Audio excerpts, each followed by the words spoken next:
So I'm currently working at the Department of Media Studies, and this means that for several years already I've been working on new media particularly, but also on media in general, and especially I specialize in visual culture, in visual communication. So concerning the coronavirus crisis in the last years, I've been observing some interesting phenomena going on social networks. So I decided to speak today about the viral posts, which can trigger a lot of attention on social networks, especially when they are accompanied by pictures that tend to prove something, but in fact it's usually just downloaded and reused pictures from other contexts. And I think I would like to propose a way of understanding this. What is going on now on social networks? How social networks possibly can be used or misused for some political goals, and how they can trigger a lot of not only attention but also what I would call maybe fascist desires, because it can trigger a lot of passion or the desire to get some kind of power which people normally do not have access to. So they meet in these virtual communities and they share a lot of affects here. So I would like to speak about this. The title of my communication or the talk is Going Viral, Affective Haecceities on Social Networks. I would like to start by introducing a little bit the situation of social networks, how do these kind of media work, because I think it's quite important to distinguish the mass media in the traditional sense of broadcasting or printed media from the social networks, because social networks are not producing the content of their own. They just wait to be filled by the content of the users. So they just offer platforms for people, for the public, for previously it was audiences of mass media, and these people suddenly have access to the public space and they fill it with their own pictures and posts and messages. So this is a very different situation from the traditional mass media, because traditional mass media had some editors, had some people who were responsible for the information, and they were also in charge of what is shared in the public space. So they were in a way responsible for that, while on social networks we do not have some responsible people in this sense. Like anyone can participate. It doesn't have to be a professional journalist, it doesn't have to be an authority. For example, if you were invited to television or someone made an interview with you for a journal, you had to be somehow selected and introduced and presented and so on. While on social networks you do not need to have this position. You can be like literally anyone, and I think this opens a completely new situation for sharing of emotions and affects in the public space. So how do social networks work? I would say, on the one hand, we can say that it's a very democratic platform or space, because people can really enter without previous like roles or function in the society. They just can enter with their own posts. But on the other hand, these platforms are regulated in economical and political ways, because they have some search algorithms, they have some the technology is built in order to filter the posts, filter the searches. So there is one phenomenon quite interesting that happens there that does not happen in mass media production, which is the filter bubbles, because people when they are interested in something on social networks, they can find their virtual communities or some pages related to their interests by typing the keywords and so on. And all of these preferences are recorded by the social network in order to filter people according to their preferences and their needs, their interests. So people become sorted according to these criteria, according to these things they are interested in, which can be helpful on the one hand because it can help the people really get where they want to, but on the other hand, these algorithms produce a kind of surveillance. They also watch us, watch the way we select things and what we want, and they keep on suggesting the same kind of things to us. So again and again we are confronted with very similar inputs. So I think in this way people can become more they use social networks, more they become like enclosed in some kind of social bubble, because they really encounter only the same kind of things, the same kind of images, same kind of communities and so on. But what is interesting here also is that, contrary to mass media, social networks offer personalized searches. So it's up to everyone to select what he or she prefers. This was really not possible in the mass media, because the mass media was produced for some kind of audience. It can be specialized to some degree. For example, magazines for girls, or it could be, I don't know, some kind of news and so on, but it was usually considered to be shared with a very large audiences, and people could not personalize the content, while here on social networks everyone searches only for what he or she wants. So in this way the search algorithms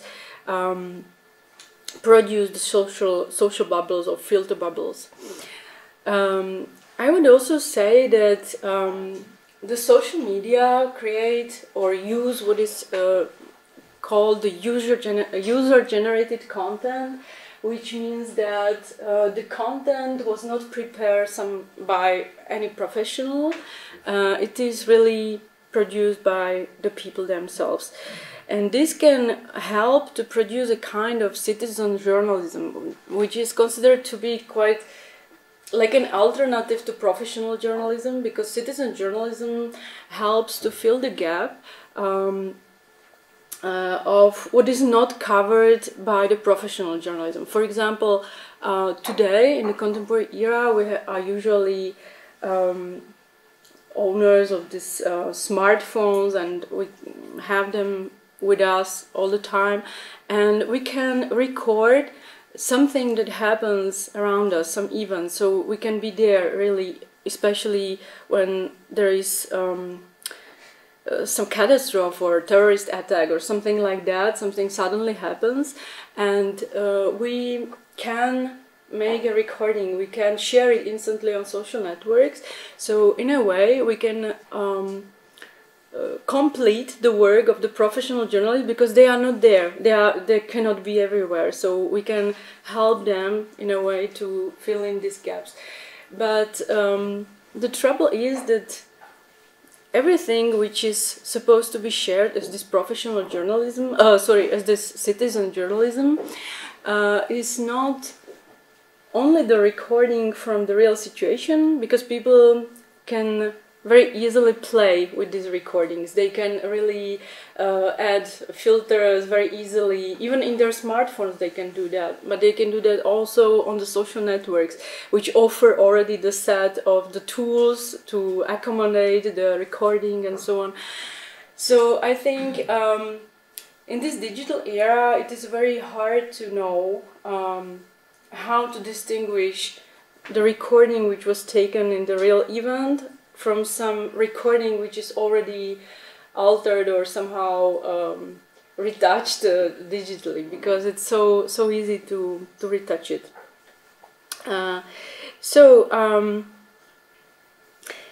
I'm interested in this because I've recently observed something that captured my attention, which was a kind of censorship which enters the space of internet, the cyberspace, especially here in Europe. And this is in response to Russian invasion of Ukraine, so it's very, very recent events. And by 10th March, European Union ordered the removal of television channel Russian Today and also website of this channel, and also website Sputnik, which both of these media are state-owned and state-backed media of the Russian state. So it was considered to be, especially Ursula von der Leyen mentioned that it is important to no longer spread these lies to justify Putin's war. So I was quite interested in this because I would say it is quite easy to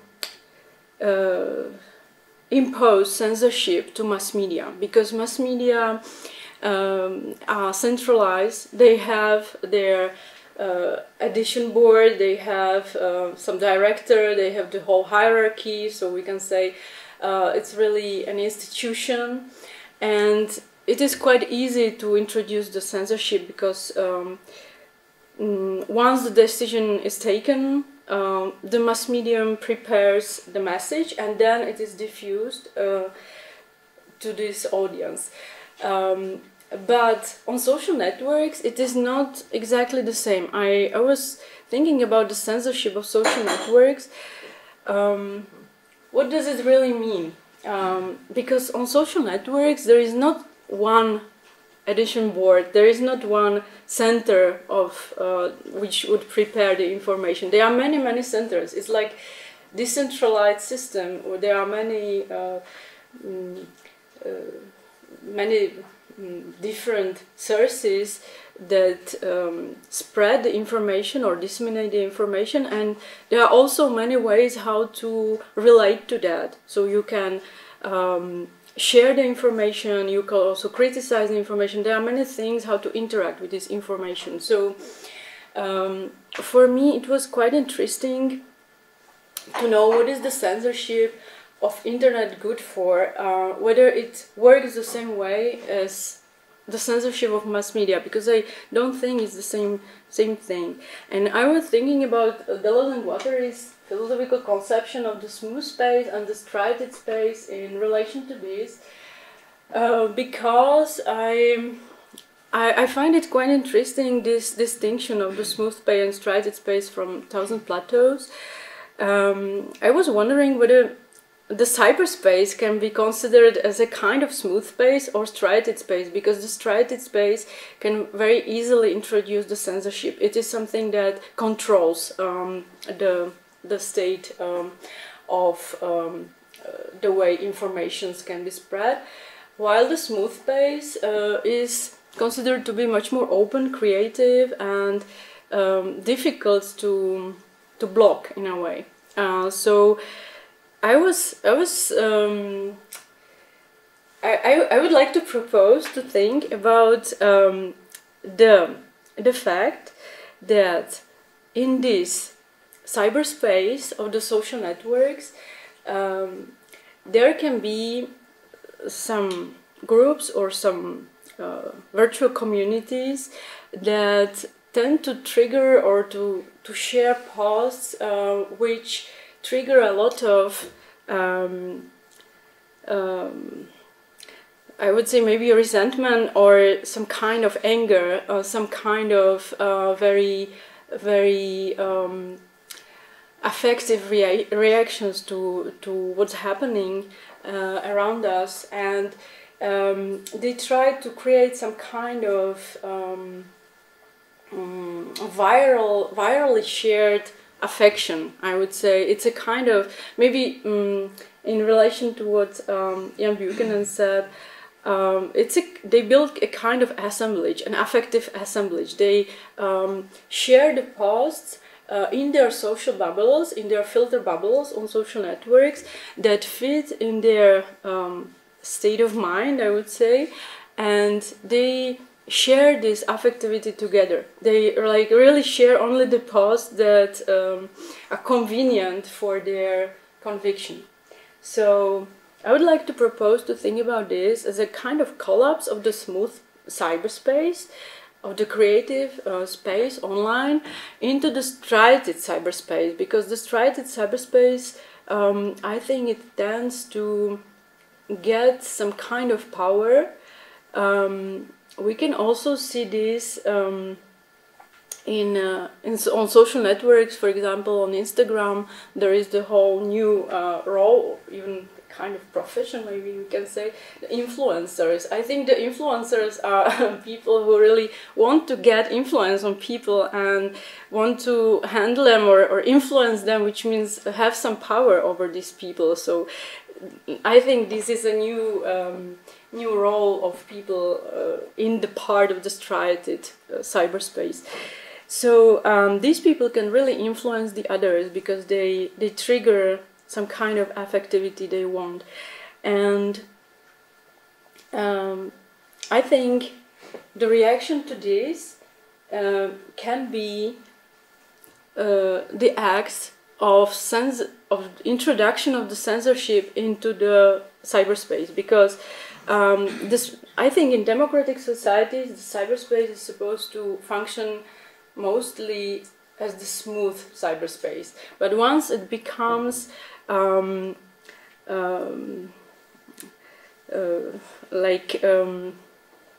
think it's a kind of misuse.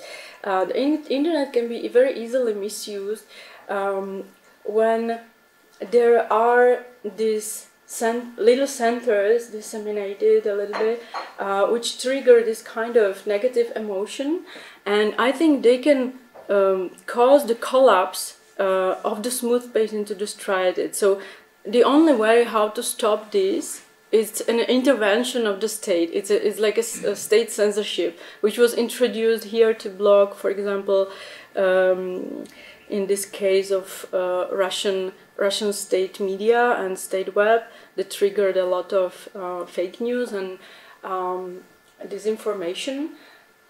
I think this was the only way how to stop it, to introduce really the state intervention here.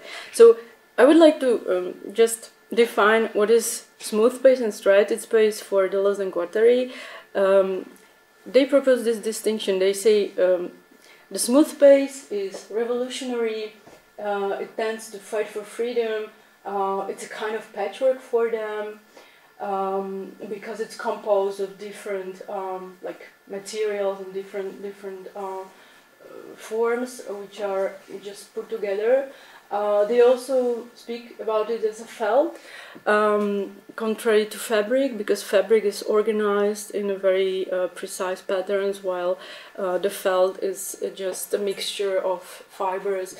Then they call it organizing dynamic space, which is the in contrast to organized space, the space which is already organized. Then they also speak about nomadism, nomadic minorities, which can work creatively here. Or they also mention and here's something which I find quite interesting, is one thread which can be associated with a smooth space, that it may result into fascist war machine. It may result into the love for power in a way. So it may become dangerous. So we should handle this kind of space with care, because it may be overturned. It may at some point it can collapse. And this striated space, on the contrary, it's controlling. It's something fixed, already given, organized. They speak also about this as a kind of embroidery, contrary to patchwork. They mention the extensions mostly, and this red here is rather related to the fixed nature of this kind of space, which may result into capitalist nation state that controls everything. I was thinking also, reading 1,000 Plateaus, about considering internet as a smooth space, and later I will come to the possibility of considering internet as striated space. If we consider internet as a kind of smooth space, I think it can be related to also to the distinction they make between the tree-like structure and the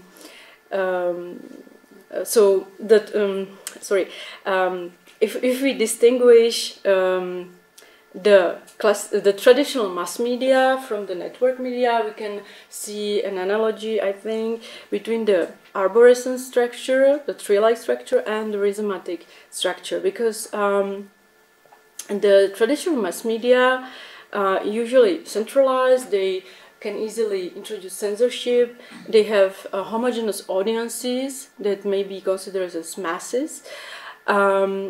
And this is mostly the printing, broadcasting. And I would say what is also interesting and important here, that the producer is distinguished from the audience. Producer is the one who is in charge of the information, is the one who prepares everything and then only diffuses it. And the audience is the receiver. It cannot produce anything, it just receives. While on the internet, I think it's more like a rhizomatic structure, because there is a decentralized production of information. The sharing may go viral.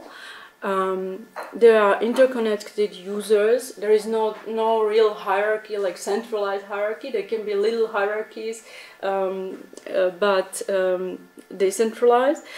And there is no one central control. And also, what is interesting, that in media studies there are like theories of new media that propose to understand the audiences here as a kind of producers. So it's not producers, but producers, because especially there is one scholar, Axel Browns, who proposes the conception of producage, and he says the producage is something that happens only in the network media, on the network, in the network communication, because it mixes the previously separated roles of the audience on the one hand and the producer, because here he says everyone is producer and audience at the same time. We can watch the others, but we can also produce our own things. So what he says is that the producage here has some characteristics. He mentions 4 of them, and he says the first one is open participation and communal evaluation, which means that everyone can participate and be evaluated by the others. This was not possible in mass media. The second one is fluid hierarchy through ad hoc meritocracies, which he mentions in contrast to mass media, where there was clearly a hierarchy and some direction of the publishing house and so on. The third characteristic is creation of palimpsestic unfinished artifacts, which he considers very characteristic for this environment, because everything is digital and we can very easily download something that appears online, reuse it. We can also retouch it or put some filters on, change it somehow and upload it again, and it can circulate again and someone can download it and so on. So it's like an unfinished work with the material, I would say. It's rather a material that circulates than like like final work. And the fourth characteristic is common property and individual rewards. This means that on social networks, we do not have copyright for the things we upload. It's the social network that owns the copyright, which means that it belongs like to all users, because the social network actually gets money from the traffic that happens on social network, and they just want that something happens and that people download, upload, and so on. So this means that all these things uploaded become common property. And individual rewards, it means that social network can reward users for their activity and also for their posts. We can like it, we can share it, we can become followers, and so on. And already the social networks offers these tools, offers this infrastructure. So I would say that these characteristics of the producage really fit with the rhizomatic conception of the rhizomatic structure, or maybe I would say the smooth space. So in this sense, maybe we can say that internet can be understood in a sense as a smooth space. But on the other hand, I was thinking also about considering internet as a striated space, because I think it is not only possible to say this about the internet. The internet is also different. There are also different things happening. So I was thinking about media scholars who work on this problem, and especially it is David Lyon and his conception of surveillance studies. And he also relates to Deleuze's conception of control societies, but also to Foucault's panopticon. And what is interesting that in David Lyon's conception, there is a difference between panopticon in Foucault's work, which was mostly related to modern institutions, which produced some kind of normalization or disciplinary surveillance. And in contrast to this, he offers the concept of synopticon for the social networks. He says synopticon, it's like really the opposite of panopticon in some sense, because it's also a kind of control, but not to people are watched not to be disciplined, but rather to expose themselves. They are invited to expose themselves more and more because they are rewarded. They can be also rewarded by economically, by money, because influencers can get money for the traffic and the audiences that follow them and so on. And he calls this synopticon like the infrastructure of the social networks. Maybe we can call it some kind of technological dispositif that invites people to expose themselves and to get the popularity out of this, popularity in their social bubbles. So this is a kind of different control. I would say panopticon was an institutional control, and synopticon is like an economic control, but for completely different reasons. And I would also like to mention another conception from the contemporary media studies, which is by Jack Goldsmith and Tim Wu, who wrote this very interesting book, Who Controls the Internet? Illusions of Borderless World. And they mention here that there is also some kind of political control happening in the cyberspace. It is not only economic, not only for economic reasons, but also for political reasons.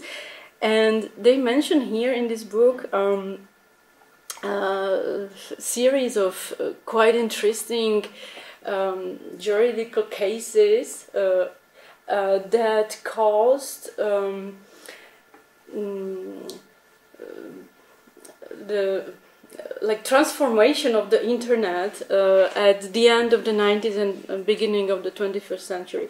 So they mentioned, for example, for me it was quite an interesting case of the Yahoo company, which had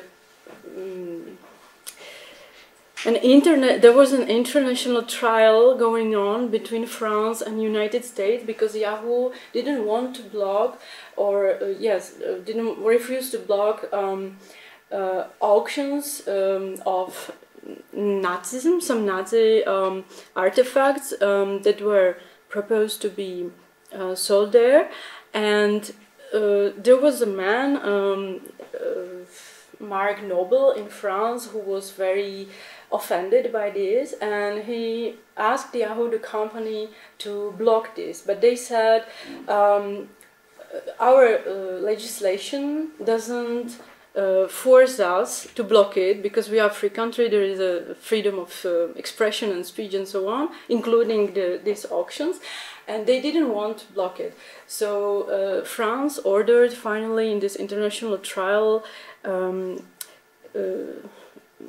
France won it, and finally Yahoo had to invent a way how to check who is the user, of which nationality or which citizenship is that particular user for. So Yahoo was forced to invent a technology to filter people according to their citizenship, according to their IP addresses and their citizenship. So starting from this trial, every country can control what their citizens see on the internet. So citizens of every country sees something else that other citizens.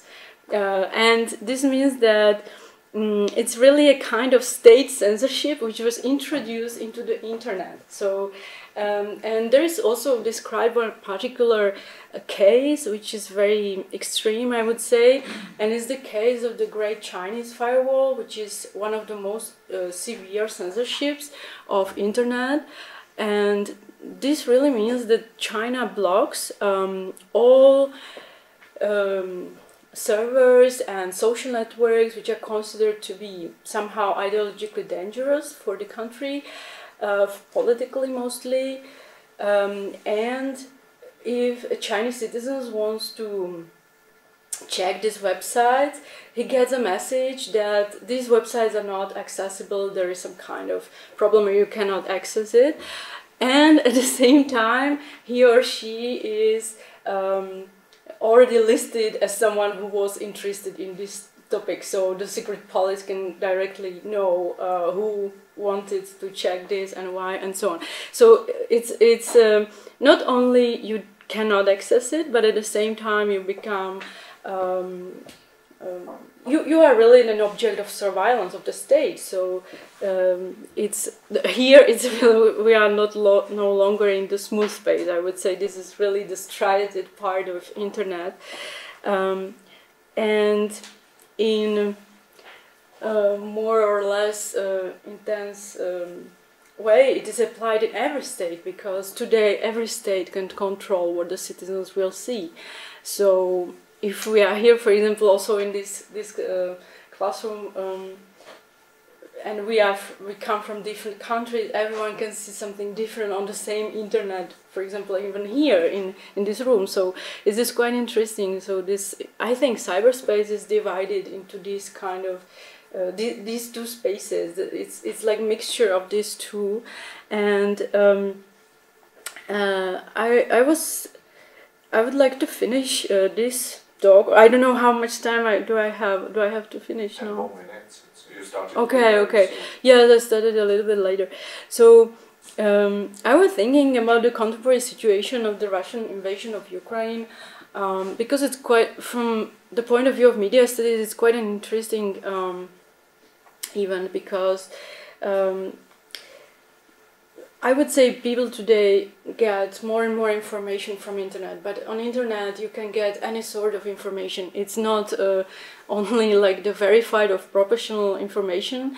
There are also many information circulating on internet which are fabricated like at home. It's like homemade news. I would call this, or not only me, but there is the whole line of scholars who study this, and it may be called fake news, or the disinformation which is spread intentionally. which is really produced by people. It can be produced by anyone at home, but at the same time it can be produced on state demand, because there exists some kind of troll farms which are like organized by the state. It's a kind of information which is spread intentionally to provoke affective reaction, mostly because it's not supposed to be discussed rationally. So, but it is written in the way that it will definitely provoke a kind of either resentment, or it can be also a kind of reaction to danger, which is actually constructed in these messages. It's an artificial danger, I would say, or a construction of an enemy. But these messages are usually written in the very alerting sense, so they not only get a lot of attention, but a lot of sharings, and people react so intensely to these posts that they can feel the urge to mobilize themselves, even for against some kind of enemy constructed on social network. They may feel the necessity to protest in the streets, or even to hate the people from Ukraine who come here. So they may feel like a real danger that occurred here. And there is the whole list of reasons why Ukraine is constructed from the Russian point of view in this kind of post as enemy. For example, Russia explains that Russia attacked Ukraine because the Americans were developing biological weapons in Ukrainian cities, or the other reason is that the war in Ukraine is not real and images of the bloodbath are only constructed, or the EU must stop help Ukraine because this country is an artificial construct and it just annexed Russian territories and they want their territories get back, and so on. Or they also may say that the Rothschild financial empire bought Ukraine and the partition of this country has already been decided, so it's all just like a fake trouble. Or NATO has pushed Ukraine into the war with Russia, whereas Moscow attacked in response to Kiev provocations, so they were provoked and they just react to that. Or they may say that Russia sent humanitarian aid to Ukraine to stop this genocide of Russians in Ukraine, and they just want to save the Ukraine, these Russian people from Ukrainian fascists, so they really overturned the whole situation. Or they may say that Ukrainians are evil, and the very common reason for this is that they refer to Bandera's nationalists who massacred Polish people in Volhynia during the World War II. And what they say is that this means that Ukrainians are like this, they will do this again and again, and we can expect the worst, and we cannot help them. So this is just an example of how it can be explained in this kind of news. And finally, I would like to come to the topic of the assemblages, because I think not only these posts are disseminated on social networks, but they produce viral sharings, and these viral sharings in the social bubbles, which are already like-minded, they already tend to think this, they are in a way supported in their own position, and I think this creates really like a kind of viral affective movement. Something is going on. Is the assemblage not of pictures, but of the emotions, of the affect which is going on through these pictures, and in the sharing, I think it produces a kind of assemblage, a viral assemblage. And I was observing lately also the symbol Z, which became like suddenly it appeared, and it was firstly only just a sign on some kind of transport, of army transport or something like that, but suddenly it became, thanks to the Russian propaganda, which inserted this symbol in a way on social networks and encouraged people to share it. And these people in the social bubbles, supportive, they virally shared the symbol in such an extent that it became really something connecting people. Already the sign became like a part of the movement. It connects people, I think, emotionally.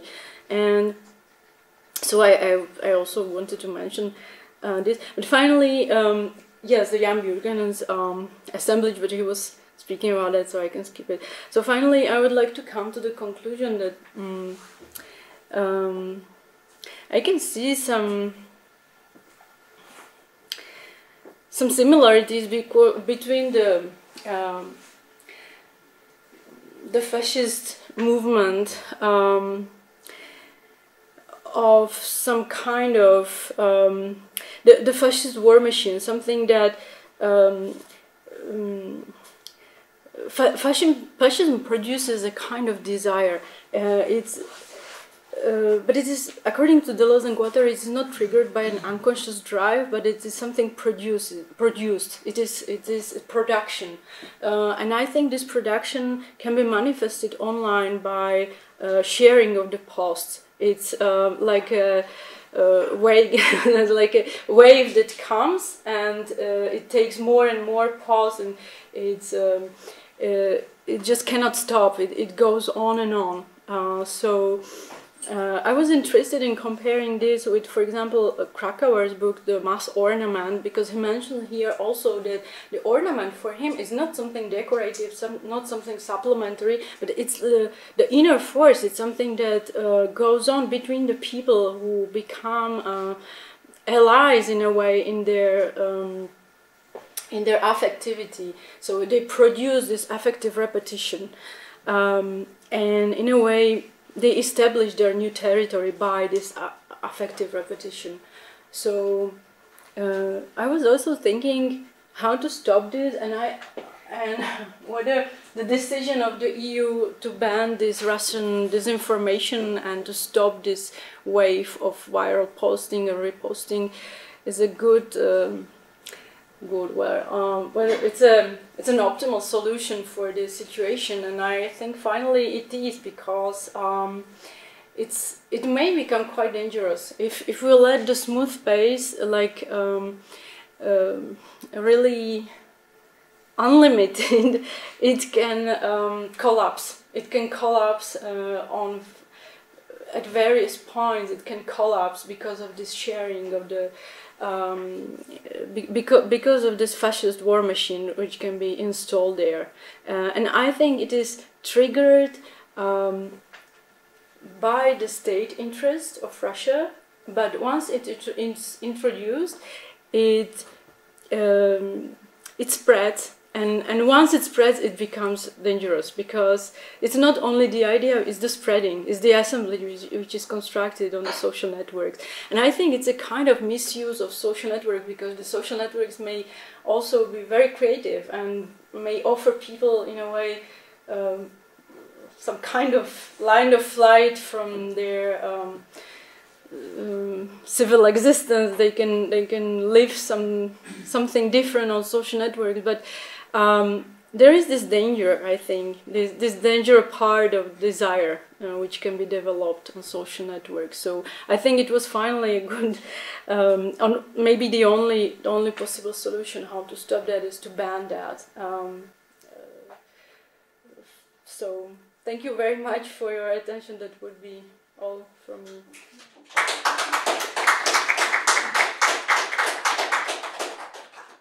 Thank you very much, Michaela. So we can open discussion right away. So you mentioned a lot of state interventions in the process of sort of striating the smooth space of the internet. But can we say that the striation already starts with the algorithm as a kind of curatory regulation, which sort of is masked behind this kind of narcissistic neoliberal fantasy of the significance of the individual? Yeah, yeah. Sure. And can we then sort of playfully say that the algorithm is the prison of the soul? Yeah, yes, definitely. There is the whole line of scholars who really say this, in other words, in their own conception, but they really, and I would agree with this, especially Lyon and this surveillance studies, they really emphasize the fact that the social network or the internet as such is already, it's a mathematical structure which is already organized by the economic interests and also political interests. So it's not like innocent or somehow clear from this interest. So yes, but on the other hand, I'm yes, definitely, but at the same time, I still see some kind of difference between the mass media, where you can get only what is prepared by the editorial board and by the whole hierarchy of the directory of the mass media, and the social networks. I think they are democratic in a way, that already people can access the public space, and this is something different. Yes, they are limited by the algorithms, they are limited by the whole infrastructure, by the technology and so on. But I think still it offers a kind of public space to people that was not allowed. It helps people to interconnect and interact in the public space. So I think it's a tool, and it depends how we use it. So it can be used for different purposes, and it can turn bad or good, but it depends on the users, I think. And it can be very easily misused, I think, also. But yes, you are right, but I really think it depends on the users. It's not easy to say whether it's only good or bad. I think it's the both. It may be the both. Yeah, Jenny. Thank you. That was really interesting and very clear, and I love the way that you presented it. It strikes me that there's such an interesting connection between Ian's talk and what you're doing. In that, and first I think so. The other aspect of smooth space, right, is it's not just its danger of becoming or collapsing into striated, but that smooth space can become its own sort of necrotic space of undifferentiation, and that, you know, it's also not that all striated spaces are bad or controlling. They tend to be, and he talks about these, or they talk about that way that striated spaces are often associated with, you know, really sort of fascistic forms of control, etc. But Ian's talk, I think, is a really interesting addition to this discussion, because it's about the kinds of striations, so and this differential method, where do we make the cuts, how do we make them? And I think about the smooth space, so as a lot of times it does seem like, oh, this is what we're after, but smooth space in the internet environment has led to all beliefs being flattened to being on equal ground. We can't make any distinctions, and this is actually perpetuated the problem of then being more susceptible to getting taken up into other kinds of forms of control, right? So, you know, I don't know how, but I think that even you are kind of moving towards what you said. It's about figuring out the kinds of cuts and distinctions. And I also then thought one of the other things from his paper to import, it's also about the ways that other assemblages, so if we're going to talk about the internet, so it's not just sort of whether or not it's striated or smooth, it's also about plugging in that flows of education or critical thinking, that to that. And so it's a much more, I think that gives a much more interesting way of trying to address the problem than whether to determine or to choose between smooth or striated? Yeah, yeah, definitely. I think there may be a new kind of media education in this sense. That maybe it's a difference. There is a different generation gap, or I know that. Especially here in Czech Republic, I observed that older people tend to believe much more the news they get from internet, and they tend to believe anything, and they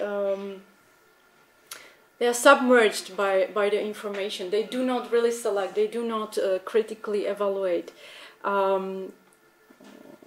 So it's quite frightening sometimes to hear what older people think. I think it's maybe because they were raised and educated in another world, in the world of mass media, and these social networks came very late in their life, and they did not really adapt to that. I think critically, they tend to think about the new media as about the mass media. So they think someone checked all of this information for them and everything is ready to believe or something like that. I think they feel like much more comfortable with everything they get from internet. They do not have this critical distance usually. Do you really think that the youth do? I mean, but it may be completely individual, but past generation, it just doesn't fly to me. I mean, there is no distinction between truth and reality and virtual. I mean, there's a new set of problems. Yeah, I think it depends on how critically we are ready to think about what we get and what we are used to do with media. I think. For example, here in Czech Republic, in the contemporary era, we have media education in the primary schools and in the secondary schools as well. So it's a part of curriculum, and I think it helps the young people to get this critical distance already. Yeah. So it's a kind of step back from what I get, and I do not receive everything. But I think here, especially in the Czech Republic and in Slovakia, there is another layer of also disbelief in mass media, because the older people today they live the normalization in Czechoslovakia, the communist regime, and the fact that they knew that the media are really manipulated by the propaganda and by the political power and so on. So they tend to distance themselves from the mass media a little bit. So they tend not to believe in Czech television and so on, because they think it's still they still have like this distance, and they much more believe in social networks. Actually, they think this is what really people think. This is the real people. This is not some editorial board. This is the real people. My neighbor said this, or my friend said this, or my cousin shared this information with me. It must be true because it's my people. It is also called the word of mouth. It's something that I tend to believe, not because some professionals verified it, but on the contrary, because someone I know posted this. So I tend to consider it more reliable because it's personal. While it can be completely wrong, but it may be a reason for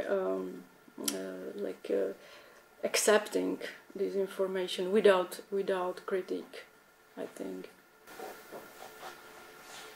Thank you very much, Misha, for your very clear and inspiring talk. I have already told you that it was during one of our conversations on Facebook, private message.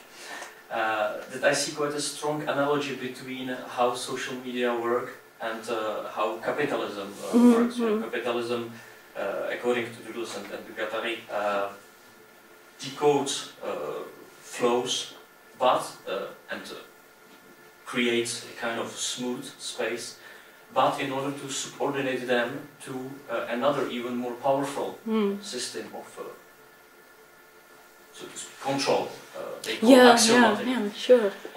and to which corresponds in social media this system of surveillance, economic surveillance. Yes, yes, definitely. So what do you think about this analogy, and maybe it's even stronger than analogy, maybe that social media are the incarnation of capitalism? Yes, yes, they are. I think it's, again, it depends on the users. What do you use it for? I think there may be still some kind of blogs or some kind of personal messages which are shared by people who lived something traumatic, for example, and they share this with some people who sympathize with them, and they can even maybe help them to raise money for their goals. For example, someone who got cancer or was injured or something like that. I think there are still this part of the internet which may be useful for people without only participating on this capitalist economic interests. It can avoid in a way this, but the majority of users, I think, they really participate on this economic project, mostly because all your clicks and all your sharings and followings and so on are monetized. You can get money for that, and this is what helps the so-called influencers to earn money for their living. So, and they can become even very rich because they can influence so many people. So. These people really got it, and they help the system to go on, and they profit of it as well. It's the capitalist side of internet, definitely. But I think there are still some parts of internet, depending on some other users' interests, that may be helpful. I follow quite a lot of blogs by curiosity, and I'm really interested in the fact how people can be sympathetic with other people and help them, for example, to collect money for something. If they are sick, or they have some, I don't know, injured child, or they have something that triggers compassion in people, and they feel somehow connected with these, they can even help the people they have never seen, and they just send them money, and this happens quite a lot. It's not so rare. So I think there is also this compassionate side of internet that exists. But I would say it really depends on users, and the majority is what you have said. It's really participating on the capitalist interests and helping it go on. So I don't know what to say else. No, thank you very much. So.